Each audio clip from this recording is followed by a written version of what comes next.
अस्सलाम वालेकुम, कैसे हैं आप सब। तो सबसे पहले मैं आप सभी का शुक्रिया अदा करना चाहती हूँ मेरी वीडियोस देखने के लिए और मेरी वीडियोस को पसंद करने के लिए। और आप सभी से मैं उम्मीद रखती हूँ कि आप मुझे ऐसे ही प्यार देते रहेंगे और मेरी वीडियोस को पसंद करते रहेंगे।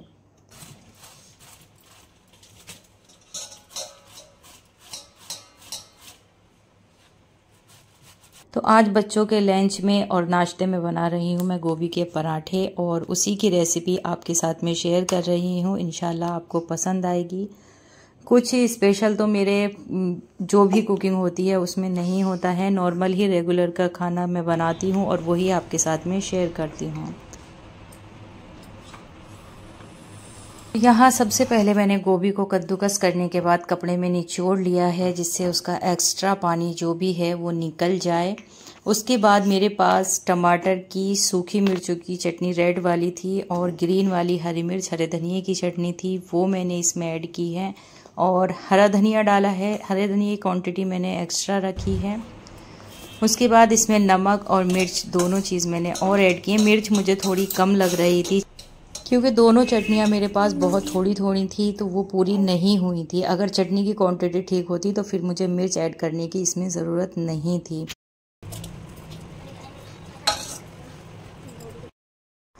अच्छा, इंग्रेडिएंट्स बढ़ाने को तो आप कितनी भी बढ़ा लें, इसमें अदरक भी बारीक बारीक बहुत से घिसकर डालते हैं और काफ़ी कुछ होता है। कोई अजवाइन डालता है, कोई इसमें ज़ीरा ऐड करता है, बट मैं इतनी सारी चीज़ें नहीं करती। मेन चीज़ है इसमें मिर्च, नमक और हरा धनिया।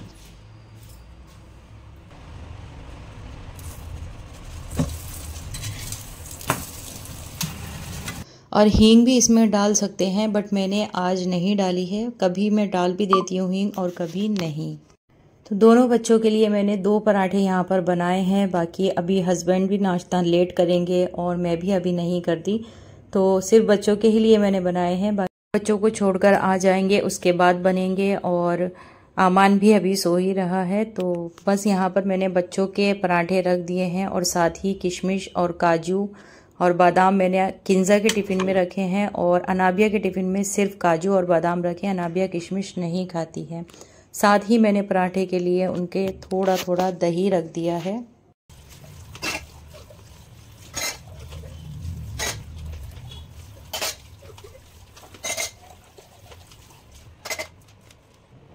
बच्चों का लंच देने के बाद हम अमान का नाश्ता बनाया मैंने हस्बैंड के लिए और अपने लिए नाश्ता बनाया था। नाश्ते से निमटने के बाद जी फिर जुनेशा और अज़मिया को थोड़ा संभालना रहता है बीच बीच में।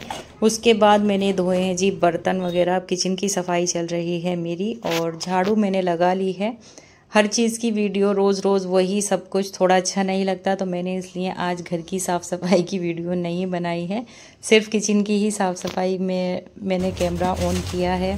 तो यहाँ पर कर रही हूँ क्योंकि अज़मिया रो रही है और मुझे अभी उसे संभालना है। तो बस मेरी कोशिश है कि मैं जल्दी से पूरा किचन का काम कंप्लीट कर लूँ, उसके बाद ही अज़मिया को लूँ।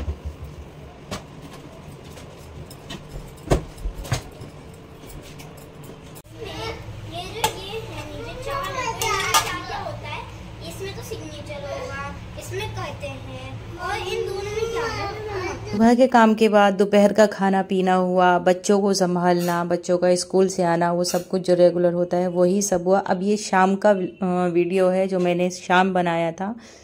तो यहाँ पर देखिए मैंने ये सुबह दही जमने रखा था और ये अब माशाल्लाह मेरा बहुत बढ़िया सा दही जम गया है। आज मुझे बनानी थी कढ़ी, तो इसी वजह से मैंने दही घर में ही जमाया। ज़्यादातर यही होता है कि मैं दही घर में ही बनाती हूँ, दही हो या फिर मैं मलाई दूध घी जो बनाती हूँ तो उसका मैं मठा बना लेती हूँ। इसी तरह से रहता है। बाहर का दही कुछ अच्छा सा नहीं होता है, कभी ज़्यादा ज़रूरत पड़ने पर ही बाहर से दही आता है, वरना घर में ही। और गर्मी में तो ख़ास करके मैं घर में ही दही जमाती हूँ।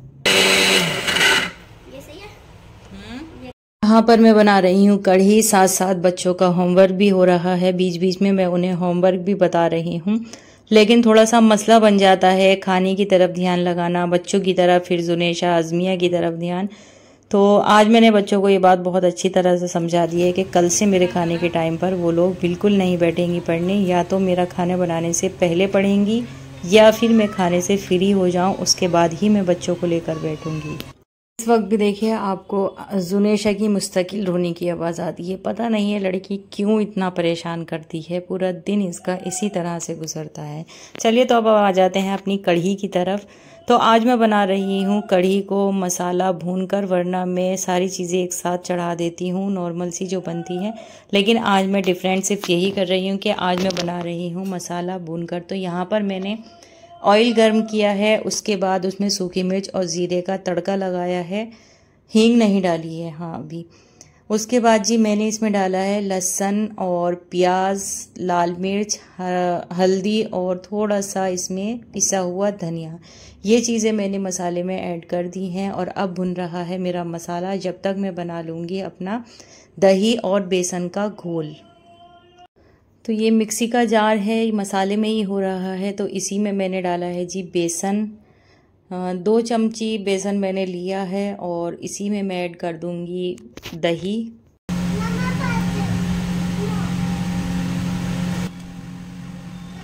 पानी मैंने इसमें अभी नहीं मिलाया है। अच्छा ये तरीका मुझे बहुत अच्छा लगा, मुझे ये नहीं मालूम था, ये मैंने यूट्यूब पर ही देखकर सीखा है, वरना मैं हाथ से ही मिलाती थी दही और बेसन को। लेकिन ये काम बहुत अच्छा है, इस तरह से अगर हम करते हैं तो दही भी हमारा अच्छे से फेंट जाता है और बेसन में भी जो लम्स बन जाते हैं वो नहीं बनते हैं। तो मुझे ये आइडिया बहुत अच्छा लगा, यूट्यूब पर ही मैंने किसी की वीडियो में देखा था। अच्छा मेरी मिक्सी का जो जार है ये छोटा है, तो इस वजह से मुझे 2 बार में 3 बार में दही को फेंटना पड़ा है। अगर मेरा मिक्सी का अच्छा बड़ा जार है तो मेरा, लेकिन वो ख़राब है, वो ठीक भी नहीं होता है। तो अगर वो ठीक होता तो एक ही बार में मेरा बेसन और दही दोनों फेंट जाते। तो यहाँ पर मसाला मेरा भुन गया है और अब मुझे इसमें अपना ऐड करना है दही और बेसन का घोल।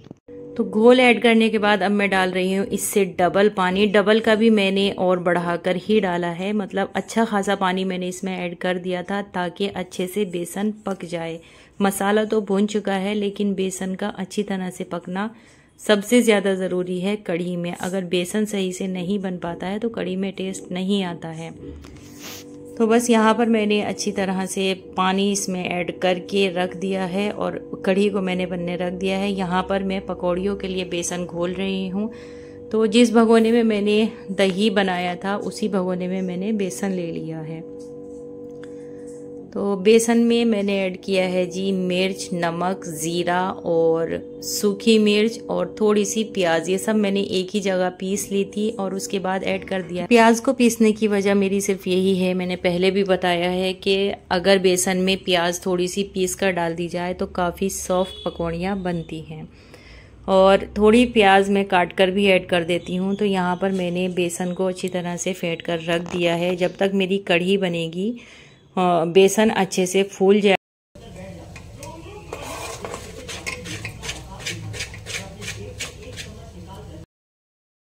तो यहाँ पर देखिए 1 से 1.5 घंटे के बाद मेरी कढ़ी लगभग तैयार हो गई है। चूल्हे पे पकौड़ियों के लिए मैंने तेल भी रख दिया है और साथ ही मैंने पीड़े बना लिए हैं रोटी के लिए। बेसन का घोल मेरा तैयार है।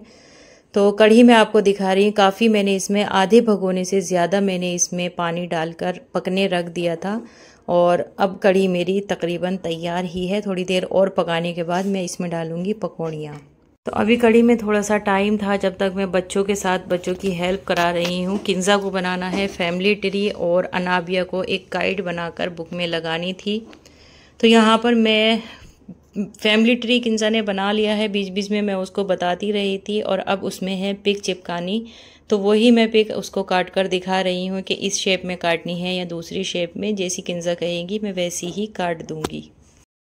ये देखिए फैमिली ट्री पूरा कंप्लीट होने पर दिखाऊंगी। एक मैंने आउल शेप में पिक कटिंग की है और दूसरी मैंने इस तरह से काटी है। तो ये वाली ज़्यादा बेहतर लग रही थी, तो इसी तरह की सारी शेप कटिंग किंजा खुद करेगी। मैंने एक काट कर दे दी है, बाकी किंजा ने खुद की हैं। तो यहाँ पर कढ़ी हो गई थी मेरी तैयार। अब बना रही हूँ जी मैं पकौड़ियाँ। तो